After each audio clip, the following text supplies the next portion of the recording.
a few years ago, at around midnight in my cluttered bedroom, don't judge me, I was watching the movie The Hate You Give. And in the movie, the main character is talking to her uncle, a black police officer. And they were talking about what happens when he stops a black man. And allow me caught him has said, if he opens the door or goes through an open window, he's probably going for a weapon.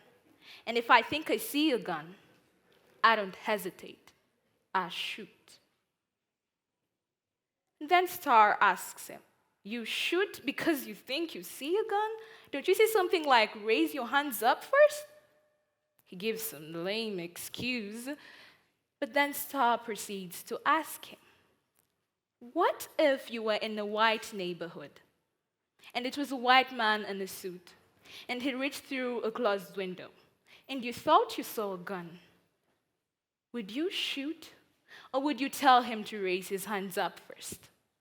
And he responded, I would tell him to raise his hands up first. Okay, first of all, after watching this movie, I was like, thank God. Thank God my ancestors weren't shipped to that place in chains, because I would have never been able to handle that. Watching my people die simply because they're the wrong color? After fuming, I realized that it all comes down to first impressions. For this particular case, first impressions affecting criminality. According to a study by Princeton University, it takes about 1/10 of a second to form a first impression of a person. One of the psychologists who have studied about first impressions affecting criminality, especially for Black people, is Jennifer Eberhardt. And one of her most notable findings was that a Black person is more likely to be perceived as dangerous in situations of high-stress encounters, even when no such threat is present.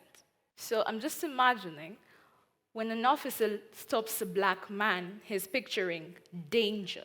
And if this Black man does something wrong, like picking up his phone, the police officer just goes like, pow! And just like that, someone's Black uncle, father, friend is dead. Simply because this police officer jumped to conclusions basing on first impressions. Simply because this police officer did not have a second look. And this is what perturbs me. We are giving first impressions a little too much say in our decision making. These very first impressions are actually very interesting. They can be intentional. For example, you will meet people who will present themselves to you like angels fallen from the heaven in your life just to bless you, yet that may not necessarily be the truth. Or they can be unintentional. When you meet those people who just roam the earth like they've already made it to heaven, they really don't care about how people perceive them. But at the end of the day, it wouldn't be wise to trust whatever you see. Now, it is fine and even necessary to evaluate people. But I want to ask you a question today. And if you answer it with a yes, well then you can continue judging people based on their first impressions. Do you really think you can know someone's background, someone's potential, someone's motives, someone's life, who someone truly, truly is, basing on a fraction of a second of interaction? Well, I don't know what you're thinking, but I know for a fact that 68% of people believe that their first impressions of other people are accurate. But today, I want to bring it to light to those 68% that first impressions are affected by things like cognitive biases, like the halo effect. The halo effect was introduced by Edward Thorndike in the 20th century. It's a type of a cognitive bias where an overall impression of a person makes us think positive things about them. For example, he is nice can somehow translate to he is smart. Yet that might not be the case. Conversely, the horn effect can lead you to having an unfavorable judgment about someone based on one negative trait. For example, an observer is more likely to deem an attractive person an attractive person to be more morally upright than someone who's not attractive.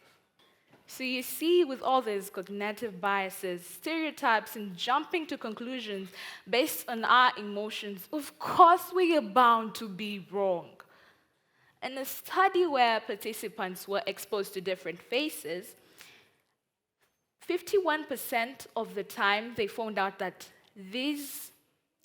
the first impressions of the faces they were exposed to were accurate. But do you know what happens to the rest of the 49? The rest of the 49 affects sectors like employment. We're employing people who fit our stereotypical mold of what a first impression from a candidate looks like, and denying individuals who have talent, who have studied, who have gathered knowledge, the chance to even show us that, simply because they're not that good at forming first impressions. In a study by the National Bureau of Economic Research 2017, 50% of hiring managers reported seeing if a candidate is suitable for a job within the first 5 minutes. 1, 2, 3, 4, 5, and boom, someone is already thinking, okay, she can do this or she can do that. And it doesn't end there. 80% of these judgments were based on nonverbal cues, such as appearance or body language, rather than actual skill. And then, of course, at the end of the day, when you find out that this pretty employee who you thought had a posture like that of royalty does not present good work, then which, of course, you're going to find out after they've made a lot of mistakes that have caused you losses, and then you'll have to fire them and then hire another person to replace them. But then it's not just in the companies. It's also in our homes, the people we employ. Because we've never bothered to have a second look, we see videos going viral online of house help, maids, mistreating children. And the first impressions do not only affect criminality or employment, but also social relations. As you choose who to associate with, as you swipe left or right on that dating app, you're most definitely going to base on a first impression. Now I want you to imagine with me the horror the women who met Ted Bundy must have gone through after they found out that the first impression he gave off was very, very far from the truth. Ted Bundy was a psychopath who murdered 30 women in over 7 states. But then, Ted was cunning. He was charming, he was smart, and very handsome. So the first impression a woman would get from Ted Bundy on a normal Friday night would be, what a lovely, amazing gentleman he is, not knowing she was a moment away from her demise. This can translate to what's going on today, the hookup culture. Of course, as you choose that hot, good-looking person in the room of strangers to go with at home, you're going to base on first impressions. And if this person is a Ted Bundy, well then, you're going to have a very eventful end to your life. We could say it was your time to go, but then you could have avoided it by having a second look. Employment, social relations, criminality, and other aspects of our life, and we're allowing judgments about them to be made by something as mere as a first impression. We're giving first impressions a little too much power, don't you think? So, today I say, let's look through it. Let's come through it. Let's have a second look.